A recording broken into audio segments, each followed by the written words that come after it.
Cerca Teleeuropa sul tuo Play Store o Apple Store e scarica la nostra app. Disponibile per tutti gli utenti Android e Apple. Ti aspettiamo. Pronto il servizio che ci racconta dei danni provocati dalle mareggiate a Fuscaldo. Siamo nel Cosentino, eccolo.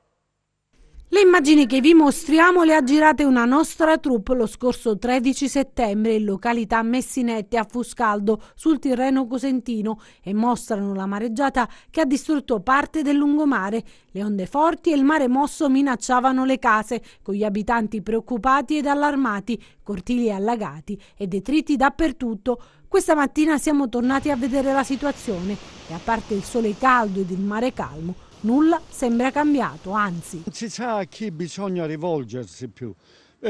Questo è peccato. Non è giusto che i nostri soldi vengano buttati a mare se non prima si fanno un braccio di 50-60 metri proprio in questa zona qui. Alla fine bisogna fare una T per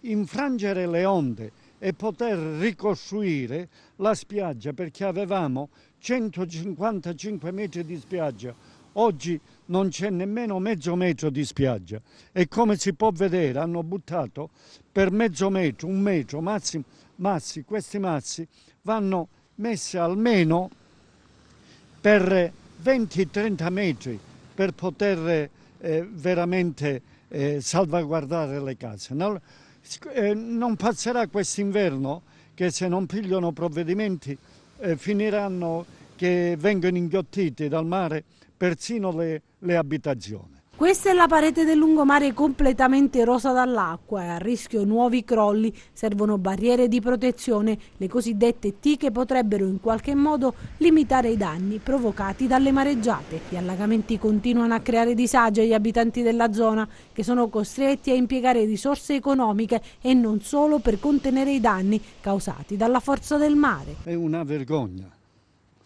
Abbiamo dovuto sollevare che qua c'è la cabina elettrica e per evitare che possa succedere guai più pericolosi abbiamo fatto sollevare questo gradino, se no l'acqua andava dentro. Denunce cadute nel vuoto. I proprietari delle case di questa zona di Fuscaldo hanno chiesto l'intervento non solo delle amministrazioni locali ma anche provinciali e regionali. Nulla però è stato fatto e visto che l'inverno sta per arrivare, la preoccupazione aumenta e il rischio è che la prossima estate le case siano risucchiate completamente dall'erosione costiera. Cerca Teleeuropa sul tuo Play Store o Apple Store e scarica la nostra app. Disponibile per tutti gli utenti Android e Apple. Ti aspettiamo.